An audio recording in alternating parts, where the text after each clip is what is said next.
मैं एक आज बहुत ही बढ़िया इलेक्ट्रिक डिवाइस के बारे में बताता हूँ, रेजिस्टेंस। रेजिस्टेंस का मेन काम क्या होता है कि अगर कहीं पे करंट ज़्यादा फ्लो हो रहा है, करंट को कम करने के लिए रेजिस्टेंस लगा देते हैं। रेजिस्टेंस की जो वैल्यू होती है वो कलर कोड पे डिपेंड करती है। मतलब जैसे यहाँ पर मैंने रेजिस्टेंस रखे हुए हैं, तो यहाँ पर ये जो रेजिस्टेंस है, इनों के लाइनें जो हैं ये कलर को शो कर रही हैं। 4 कलर्स हैं यहाँ पे। तो 4 कलर्स जो होता है, लास्ट का कलर जो होगा या तो गोल्ड होगा या सिल्वर होगा। तो लास्ट का कलर का तो इस तरह से पता चल जाता है। जैसे सपोज करो ये वाला रेजिस्टेंस है, तो यहाँ पे ये वाला इधर का गोल्ड है, इधर का ब्राउन, ब्लैक, रेड। तो अलग अलग रेजिस्टेंस की अलग अलग वैल्यू होती है कलर कोड के हिसाब से। जैसे ये वाला रेड, रेड, ये ब्लैक, फिर ये गोल्ड है। तो कहाँ से स्टार्ट होगा, किधर की साइड से? जो गोल्ड या सिल्वर होगा उसके अपोजिट, तो इधर से स्टार्ट होगा। तो अब वैल्यू कैसे निकालेंगे? वैल्यू निकालने के लिए क्या करते हैं कि अभी मैंने बताया कि 4 नंबर होते हैं। 4 नंबर में पहले 2 नंबर्स जो लिखेंगे उनके कलर के नंबर्स लिखेंगे, जो भी उन कलर का नंबर होगा। कैसे कलर का नंबर पता चलेगा, मैं अभी बता देता हूँ। जैसे ब्राउन जो होता है उसका नंबर होता है 1, याद रखना है। ब्लैक का 0 नंबर होता है। और उसके बाद आता है रेड। रेड का जो होगा वो 2 होगा। रेड के बाद ऑरेंज, ऑरेंज का 3 होगा। उसके बाद येलो, येलो का होगा 4, येलो का 4 होगा। और ग्रीन का होगा 5। ग्रीन के बाद ब्लू होगा, ब्लू, ब्लू का होगा 6। ब्लू का हमें याद रखना है 6 कलर होगा। और फिर वॉयलेट, वियोलेट का होगा 7। और उसके बाद ग्रे का, ग्रे का जो कलर होगा, सॉरी नंबर, वो 8 होगा यहाँ पर। और वाइट जो होगा, वाइट वो 9 के लिए होगा।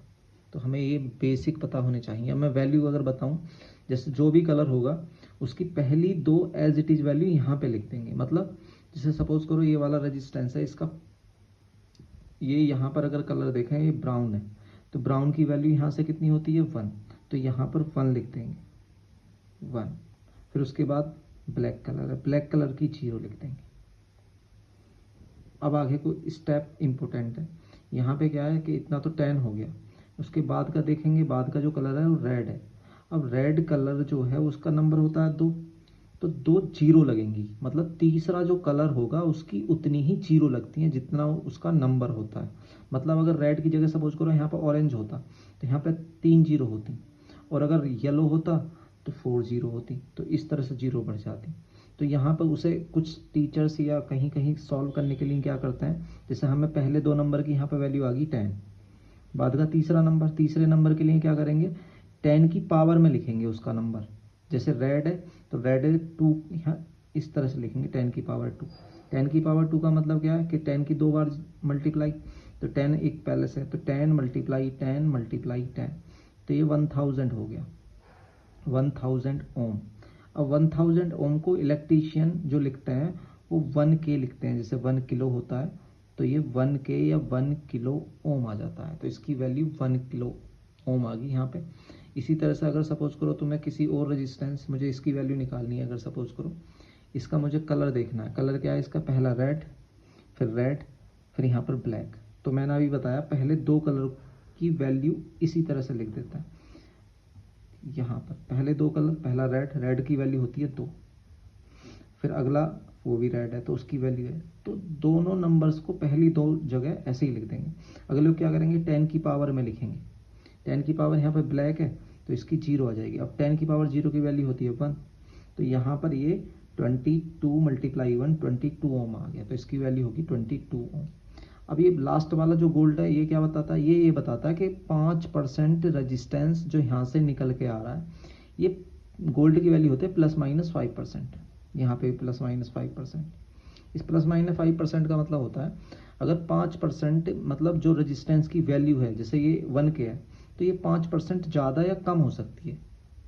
जो वैल्यू 1 के है उससे इसका 1 के का 1000 का 5% निकालेंगे, तो वहाँ पे उतनी वैल्यू या तो कम या ज़्यादा आएगी। मतलब जैसे सपोज करो यहाँ पर ये 1000 आया, अभी हमारा 1000 है। 1000 का अगर हम 1% निकालेंगे तो 10 आएगा। 1000 का 1% 10। अब 1% 10 ओम है, अब 5% मतलब 50, तो 50 ओम या तो ज़्यादा हो जाएगा या कम हो जाएगा। अब 50 ओम मतलब ज़्यादा कैसे होगा, जैसे यहाँ पर 1000 ओम आया, 1000 ओम में से 50 सब्ट्रैक्ट करेंगे, 50 सब्ट्रैक्ट करेंगे तो 950 आ गया, और 50 ऐड कर दें अगर यहाँ पर तो 1050 आ गया। तो इन दोनों वैल्यू के बीच इसकी वैल्यू रहेगी यहाँ पर। और इसी तरह से यहाँ पर ये जैसे 22 ओम आया तो ±5%, तो ±5% मतलब उसी तरह से 5% या तो ज़्यादा वैल्यू आ सकती है या 5% कम होती है। अगर सपोज करो सिल्वर कलर होता, सिल्वर कलर के लिए क्या है कि उसकी 10% होती है, 10% मतलब या तो ज़्यादा होगा या कम होगा। अब इसे लगाते कैसे हैं, जैसे सपोज करो मेरे पास कोई सर्किट है, सर्किट मतलब जैसे मेरे पास कोई सेल है, ये सेल यहाँ पर, और ये सपोज 12 वोल्ट का है, और मुझे यहाँ पे अगर मैंने यहाँ पे एक बल्ब लगा दिया, बल्ब यहाँ पर, और बल्ब में करंट इसके लगाने से 12 वोल्ट के इसमें ज़्यादा करंट फ्लो होगा तो ये फूक जाएगा, मतलब ये फ्यूज हो जाएगा। तो क्या करूँगा मैं यहाँ पे इस तार को काट के यहाँ पे ये रेजिस्टेंस लगा दूँगा, ये वाला, तो रेजिस्टेंस उस वैल्यू के अकॉर्डिंग ही कम कर देगा, करंट कम हो जाएगा तो ये आसानी से जलने लगेगा। और एक और इम्पोर्टेंट क्वेश्चन होता है कि रेजिस्टेंस को यहाँ लगा सकते हैं, यहाँ यहाँ यहाँ यहाँ कहाँ, कहीं पे भी लगा सकते हैं जहाँ पे चाहें।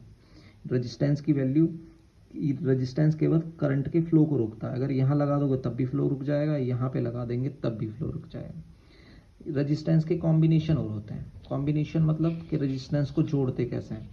जैसे एक हमारे पास 22 ओम का रेजिस्टेंस है, 22 ओम का रेजिस्टेंस है, अगर जैसे अभी मैंने निकाली थी वैल्यू इस वाले की, ये 22 ओम का रेजिस्टेंस है यहाँ पे। इसे अगर सपोज करो मैंने एक इसके सीरीज में लगा दिया, सीरीज में मतलब जैसे यहाँ पे ये इसके साथ कनेक्ट कर दिया इस तरह से, ये इस तरह से, ये सीरीज कॉम्बिनेशन होता है। एक रेजिस्टेंस को इसे यहाँ से एंड टू एंड कनेक्ट करना होता है यहाँ पे इस तरह से। यहाँ पे क्या है, ये इस तरह से कनेक्ट है यहाँ पे, और यहाँ पे लगा देंगे इस तरह से।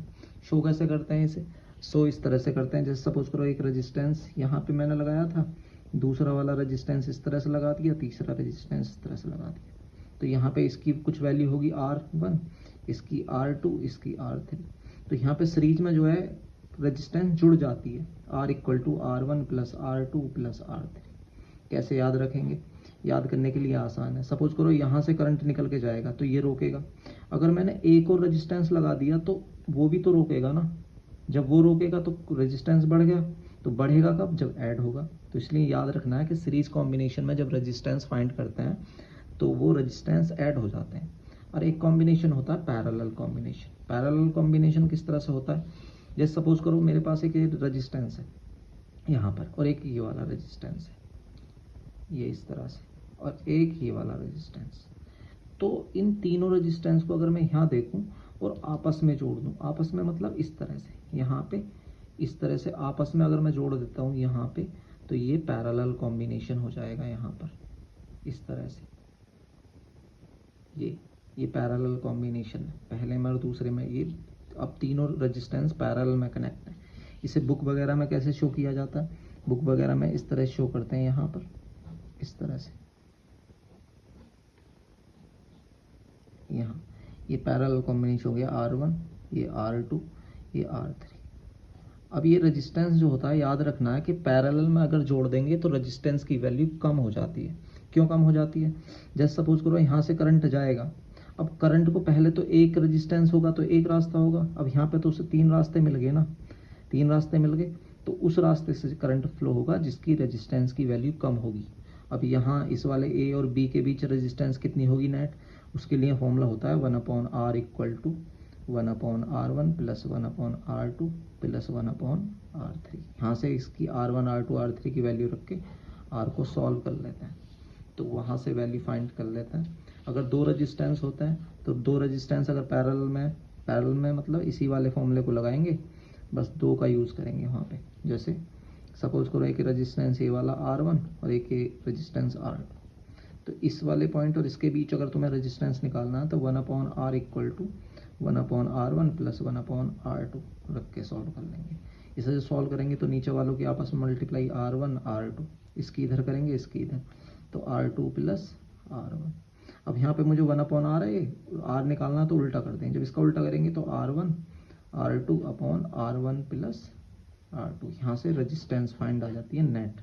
याद रखना ये जो रेजिस्टेंस की वैल्यू आएगी ये इन दोनों रेजिस्टेंस की वैल्यू से ही कम होगी।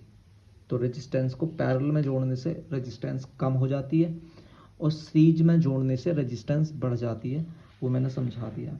जैसे सपोज करो एक यहाँ पे रेजिस्टेंस है 6 ओम का और एक रेजिस्टेंस मैं यहाँ पे लगा दूँ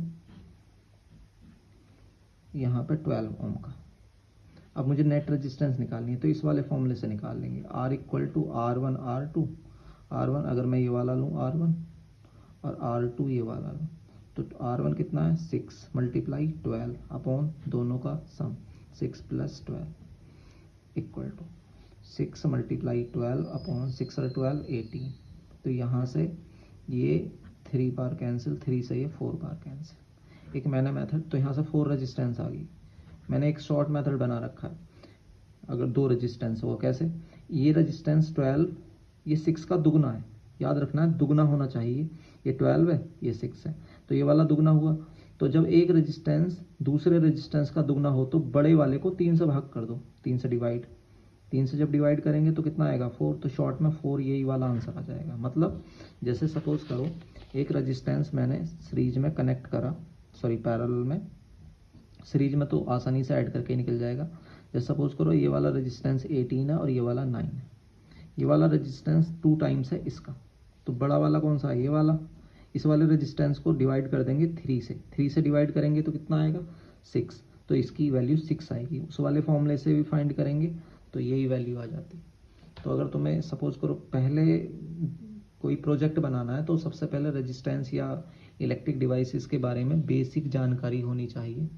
बेसिक जानकारी के लिए मैं सबसे पहले इलेक्ट्रिसिटी की हर एक डिवाइस उसके बारे में समझाऊंगा ताकि तुम कोई भी बड़ा प्रोजेक्ट बना सको और आसानी से काम कर सको, बहुत ही आसान लैंग्वेज में। Thank you very much.